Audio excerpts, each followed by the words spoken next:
Assalamualaikum warahmatullahi wabarakatuh. Selamat malam semuanya. Berjumpa lagi di channel Kisah Malam Jumat.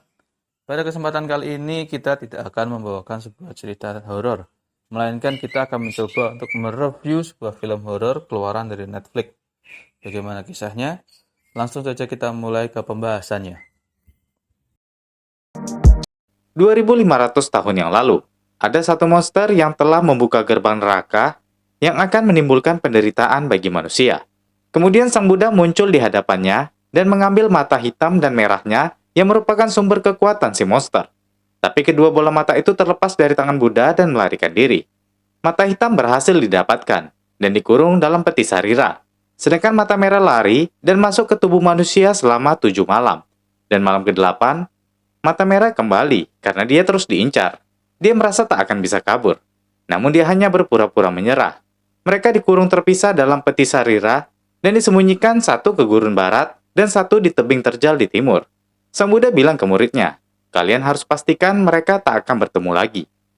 Ribuan tahun kemudian, tepatnya pada tahun 2005, di perbatasan India-Pakistan, seorang profesor bernama Kim berhasil menemukan lokasi peta sarira yang berada di gurun barat. Jika Kim berhasil mendapatkannya, dia bisa membuktikan bahwa legenda Sutra Intan benar adanya. Dengan timnya, dia berhasil mendapatkannya. Berita tentang penemuan pusaka legenda sutra pun tersebar. Namun hasil evaluasi mengumumkan, Profesor Kim diduga sengaja memanipulasinya. Ia akan dijatuhi hukuman namun dia tidak terima. Karbon di peti sarira disebut sintetis. Berita itu menjadi heboh.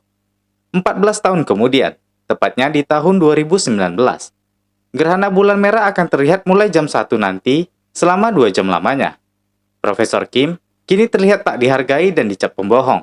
Dia yang kesal berencana untuk membangkitkan si monster dan untuk membuktikan legenda itu nyata dan apa yang ditemukan bukan buatan. Dia mencoba ritual dengan mantra yang ditemukannya di gurun. Dan hal itu bisa membangunkan si mata merah di gerhana bulan malam ini. Dan setelah bangkit, dia akan mencari mata hitam. Ketika mereka bertemu, dunia akan kembali seperti neraka. Yang ada hanya rasa sakit dan kegelapan. Dia pun menggunakan darahnya untuk membangunkan si merah. Namun tidak terjadi apapun. Sampai dia berniat untuk bunuh diri karena merasa sia-sia.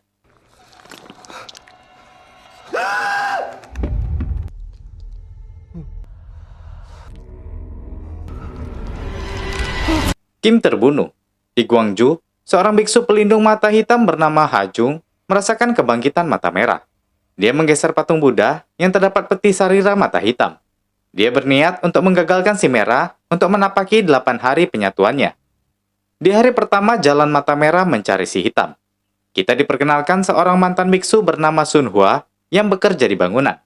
Kembali ke Guangzhou, kita diperkenalkan dengan murid biksu Hajung yang bersumpah diam untuk meditasi selama 2 tahun bernama Changsuk. Dia sangat setia kepada Hajung. Hajung yakin Changsuk merasa sulit dengan sumpah itu. Changsuk tanya, kapan dia bisa berhenti? Hajung bilang, sampai dia bilang berhenti. Dia mengajak Changsuk ke dalam dan mengingatkan kisah monster yang pernah Hajung ceritakan. Changsuk tanya, kenapa Buddha tak menyingkirkan saja monster itu? Hajung bilang, tak bisa disingkirkan. Karena monster itu berada di antara ada dan tiada. Buddha mengurung matanya secara terpisah. Lalu Buddha mengirim 2 muridnya, yaitu seorang cenayang wanita dan seorang biksu untuk menjaga kedua tempat itu. Namun setelah ribuan tahun, si mata merah baru saja dibebaskan saat gerhana bulan tadi malam. Dia akan melewati 7 batu pijakan selama 7 malam untuk menemukan si mata hitam. Jika mereka bersatu di malam ke-8, si monster akan kembali dan tak terkalahkan. Namun ada cara agar hal itu tidak terjadi. Mereka harus menyingkirkan setidaknya 1 batu pijakannya, agar kedua mata itu tak ketemu.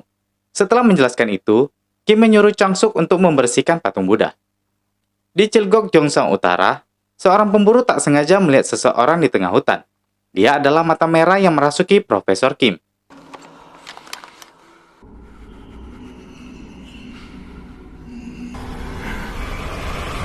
Hari kedua, di sebuah penginapan sepasang kekasih sedang bercerita, di mana si wanita bernama Su Gyung Suk bertemu sekelompok sekte yang mengaku kelompok meditasi dipimpin seorang profesor. Si wanita ini ikut bergabung karena merasa hidupnya berantakan. Dia tidak rugi ikut, karena si Profesor Kim memberi uang agar dia hadir terus. Di luar, pemburu yang dirasuki mata merah tadi datang menuju ke penginapan mereka.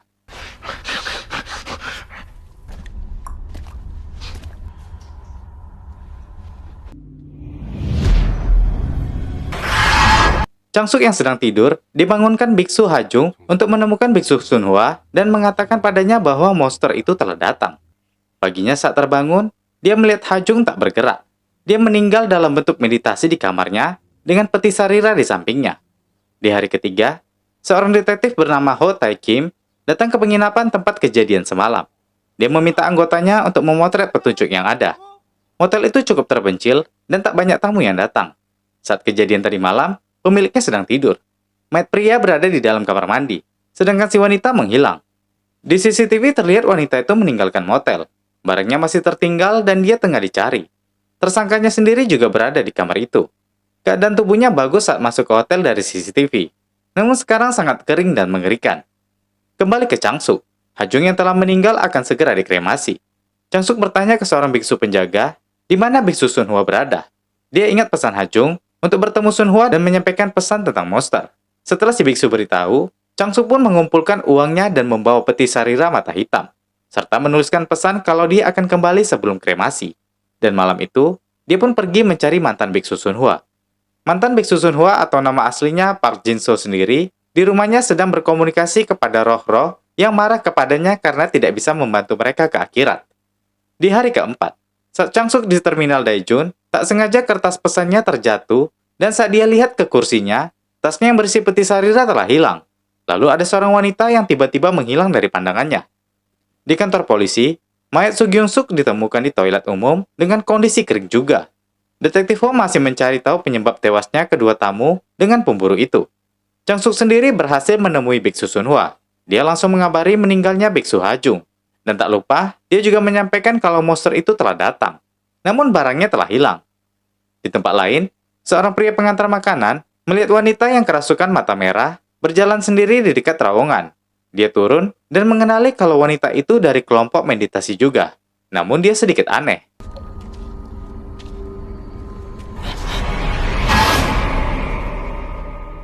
Kemudian di sebuah rumah, seorang cenayang bernama Airan yang dilihat Changsuk sebelumnya di stasiun tengah didatangi pria yang kerasukan mata merah yang di terowongan tadi. Dia mendekati dengan memberikan semangkuk darah.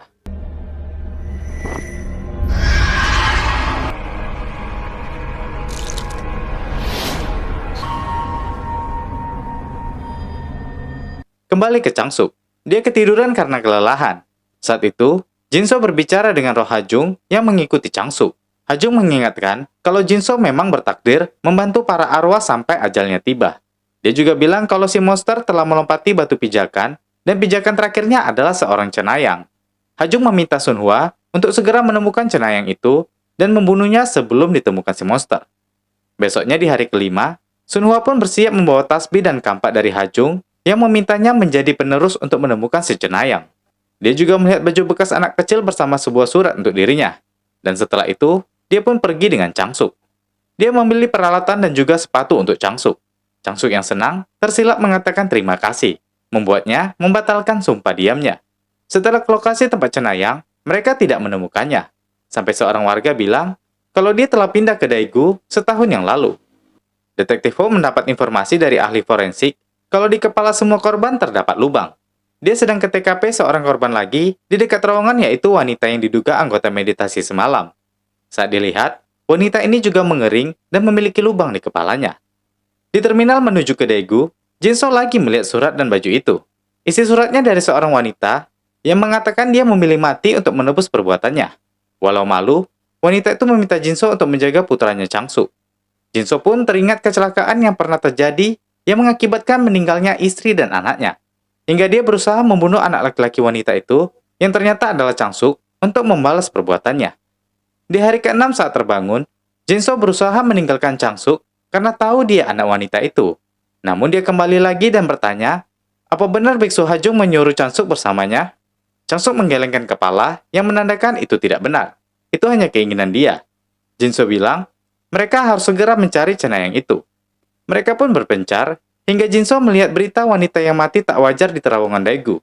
Sedangkan Changsuk menemukan rumah cenayang itu. Ketika hujan, pintunya pun dibuka. Jinso yang menuju ke terowongan dilihat oleh detektif Ho. Jinso langsung merasa kehadiran roh di terowongan itu. Ho turun dan meminta KTP Jinso. Saat dia menyuruh cek timnya, satu mayat lagi dikabarkan telah ditemukan dekat Daegu. Saat ia kembalikan KTP-nya, Ho ingin melihat isi tasnya.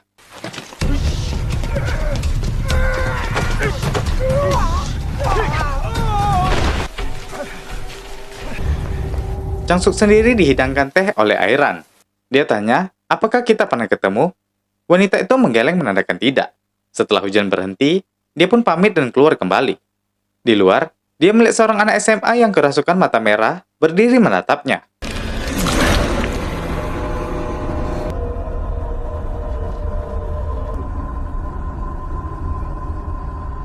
Di kantor, rekan Ho bernama Dongjin bilang, mayat yang ditemukan dekat sekolah SMA adalah pengantar makanan. Kondisinya mirip dengan mayat lainnya. Dia juga telah mengecek Park Jin-soo yang merupakan pekerja di Daejeon. Namun dia tak masuk kerja lagi setelah hari pertama ditemukan mayat. Manajer Jin-soo bilang, istri dan putrinya meninggal di tahun 1999 saat kecelakaan mobil. Pengemudinya wanita dalam pengaruh alkohol. Namun hukumannya telah dikurangi. Jadi dia marah di persidangan. Setelah itu dia menjadi biksu di Gwangju dan terkenal sebagai penangkap setan. Namun dia sempat dilaporkan karena tugasnya itu. Dia juga bukan biksu resmi. Di luar, Jin-soo menemukan Changsuk dan membawanya. Di mobil, Dongjin memberikan jimat dari cenayang yang menggunakan darahnya. Ho tidak begitu percaya dengan jimat-jimatan. Dia malah memarahi rekannya itu. Dongjin menyuruhnya tetap menyimpan. Itu merupakan ucapan terima kasihnya karena dulunya Jin-soo telah menyelamatkan Dongjin dari kecelakaan. Di penginapan, Changsuk bilang dia ketemu cenayang dan memperlihatkan posisi rumahnya di peta. Ho dan Dongjin ke kantor polisi, melacak orang hilang yang kabar dari ibunya, anak itu pernah ingin bunuh diri, namun digagalkan. Lalu dia bergabung dalam kelompok meditasi. Mereka pun diperlihatkan fotonya yang merupakan gadis SMA yang sudah kerasukan mata merah. Di penginapan, Changsuk yakin telah melihat cenayang itu. Jin-soo bilang, mereka akan berpisah di sini. Detektif belum melihat mereka bersama. Kalau ada yang bertanya, dia meminta agar Changsuk bilang mereka saling tidak kenal. Changsuk tetap ingin membantu, namun Jin-soo bilang dia akan membunuh seseorang. Jadi dia tidak ingin Changsuk terlibat. Changsuk tanya, apa gadis itu yang ingin dibunuh? Jin-soo bilang, gadis itu tidak bisa dibunuh. Yang ingin dibunuhnya adalah si cenayang. Agar monster itu tidak bangkit, cenayang itu bagaimanapun akan tetap mati di tangan monster nantinya. Jadi dia terpaksa menyingkirkan yang dibutuhkan si monster. Jin-soo pun pergi setelah itu, dan Changsuk langsung menuju ke tempat Airan. Setelah mengantar Ho, Dongjin pun kembali. Dia melihat Jin-soo yang berlari dan mengikutinya. Dia menuju ke rumah si cenayang, sedangkan Changsuk langsung ke rumah Airan untuk menyelamatkannya. Saat itu, Ho ditelepon Dongjin mengenai penemuan mayat di hari pertama di Chilgok. Namanya adalah Kim Jun-chul, yang merupakan profesor yang diasingkan karena pemalsuan artefak 13 tahun yang lalu. Pada 2016, dia membangun kelompok meditasi hingga setahun yang lalu. Dan para mayat dalam 6 hari ini semua anggota kelompok meditasinya. Hanya tinggal 2 orang yang belum mati, yaitu gadis yang hilang dan cenayang yang memberikan Dongjin jimat. Ho langsung meminta alamat cenayang itu. Jin-soo telah masuk ke rumah cenayang. Dia melihat sebuah pesan dan membuka pintu kamar untuk segera membunuh si cenayang.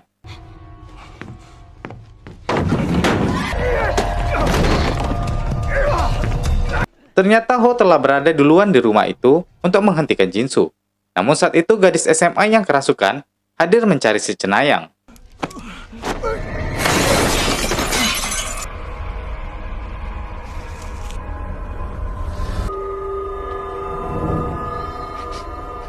Gadis itu menyadari cenayang telah kabur.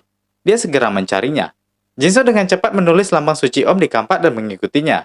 Saat itu, Dongjin datang ke tempat itu, dan gadis itu berpura-pura minta tolong karena dikejar. Saat Dongjin menodongkan pistolnya, gadis itu pun bertindak.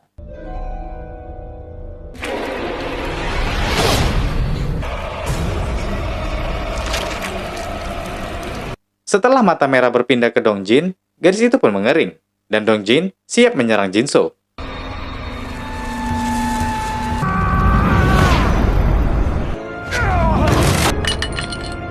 Dia bilang tempat mati Jin-soo bukan di sini. Dia menyuruhnya ke Gunung Buk di Gwangju. Saat polisi datang, Jin-soo langsung berlari dan dikejar satu polisi. Polisi yang lain malah dibunuh Dongjin. Changsuk sendiri membawa Airan ke terminal menuju ke Gwangju. Masuk hari ke-7, mereka pun melakukan perjalanan. Changsuk tak sengaja melihat penampakan biksu hajungnya. Jin-soo sendiri juga menuju ke Gwangju mengikuti kata si mata merah. Namun sayang, bus telah berangkat dan dia harus menunggu 3 jam lagi. Ternyata maksud si monster adalah apa yang dicari Jin-soo adalah si cenayang yang sekarang menuju ke Gwangju. Tapi dia bingung, kenapa monster itu bilang ke dirinya. Saat itu, Guru Biksu Hajung datang dan bilang ke dirinya, orang akan kabur ketika menghadapi rasa takut. Monster itu bersiap untuk melompat ke batu terakhir. Dia bilang, takdir Jinso adalah sebagai pelindung dan pengganti dirinya. Dan jika terjadi sesuatu nanti, orang lain akan menggantikan Jinso. Dia pun teringat masa lalu ketika Changsu kecil bertanya kenapa ibunya meninggal. Dan saat itu juga, Guru Biksu Hajung menghilang. 3 jam telah berlalu. Dia pun menuju ke Guangzhou. Dongjin yang kerasukan sendiri juga sedang menuju ke Gunung Buk. Changsuk dan Airan telah sampai ke Guangzhou dan menuju ke Gunung Buk. Setelah Dongjin sampai, dia langsung ke kuil Biksu Hajung. Dia membunuh biksu penjaga dan mendatangi mayat Hajung yang belum dikremasi. Dongjin bilang, si cenayang akan ke sini membawa peti sarira mata hitam. Apa yang akan kamu lakukan? Changsuk dan Airan masih sampai ke hutan. Mereka beristirahat di sebuah rumah hutan. Dan Jinso yang telah sampai langsung mengikuti ke rumah itu. Dan saat dia buka pintu, dia bertanya kenapa Changsuk sendirian. Detektif Ho yang menyelamatkan cenayang yang asli mengatakan Airan adalah hantu. Si cenayang ini juga ikut dalam kelompok meditasi, namun hanya dia yang bisa melihat Airan. Airan bercerita kepadanya kalau dia dulunya teraniaya. Dia percaya kalau hidupnya terkutuk dan berharap semuanya berakhir. Hingga seorang pria datang seperti pahlawan, yaitu Profesor Kim. Kim mengajaknya ikut dengannya dan menganggapnya sebagai anak. Tapi kebahagiaan itu hanya sementara. Karena kemudian, saat Kim dihujat massa karena dia dicap pembohong, menjadikannya terobsesi untuk membuktikan legenda sutra tentang mata merah. Airan menjadi tertekan karena dia diminta untuk mempercayainya. Karena Airan sangat sayang kepada Kim, dia pun rela menjadi pelayan mata merah.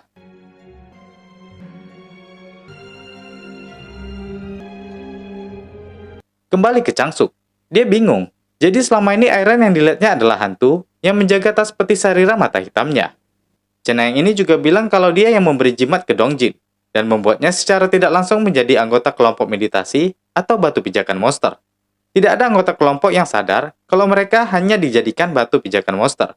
Mereka sebenarnya adalah orang-orang yang dikumpulkan Kim karena merupakan orang yang gagal mati pada takdirnya. Semuanya melalui perantara Airan untuk melewati batu pijakan agar bertemu mata hitam dan membangkitkan si monster. Dan tiba-tiba terjadi sesuatu ke cenayang ini.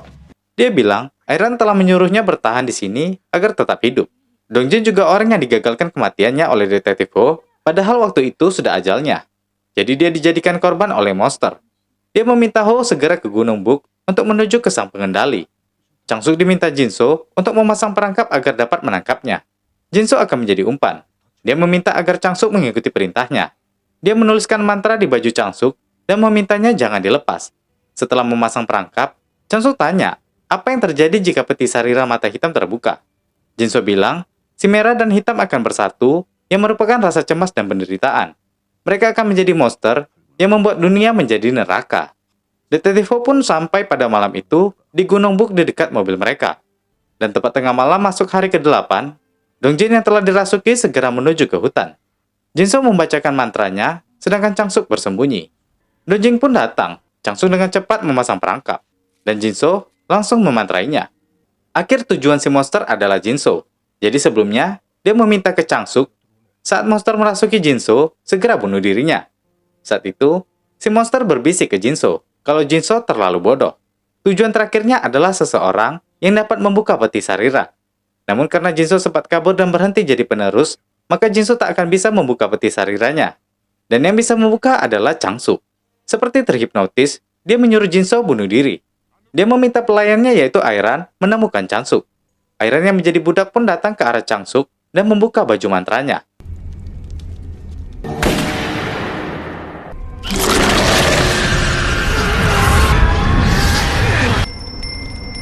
Tiba-tiba lonceng berbunyi di kuil yang terdapat mayat Biksu Hajung. Jinso menyuruh Changsuk segera berlari. Dongjin terus mengejarnya, dan Jinso juga mengikutinya, namun dia diserang.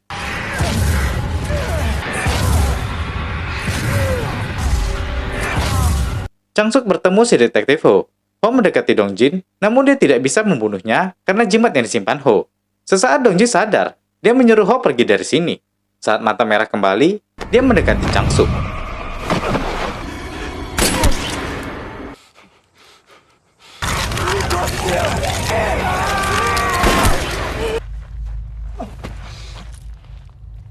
Ho mencabut kampaknya dan mengubah Dongjin menjadi mayat kering.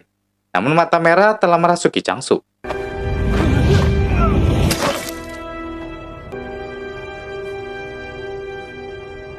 Dia mendekati Jinso. Jinso meminta dia dibunuh, tapi jangan sakiti Changsuk. Si mata merah bilang, anak ini adalah anak dari wanita yang kau benci. Kenapa kau lupa tentang itu? Dia pun membuka peti sarira mata hitamnya.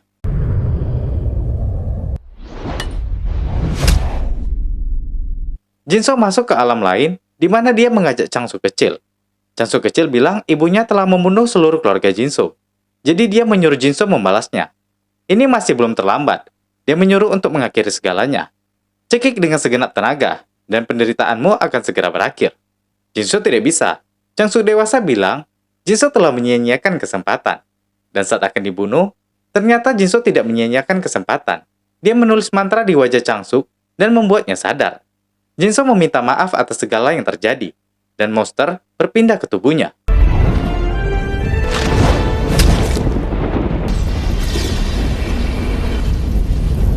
Akhirnya Jinso mengerti makna dari kehidupan. Karena makin dalam penderitaan, maka akan semakin bebas dari penderitaan itu sendiri. Hidup merupakan sesaat. Cita-cita dan angan akan hilang dalam sekejap waktu. Namun semua yang dijalani akan memiliki arti tersendiri. Setelah mengerti itu, dia pun terbangun dari penderitaannya.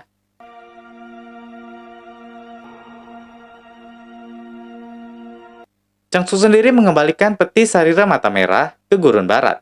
Dan dia bertemu Airan yang terikat sebagai pelayan. Changsuk pun membebaskannya. Dan cerita berakhir di sini, guys.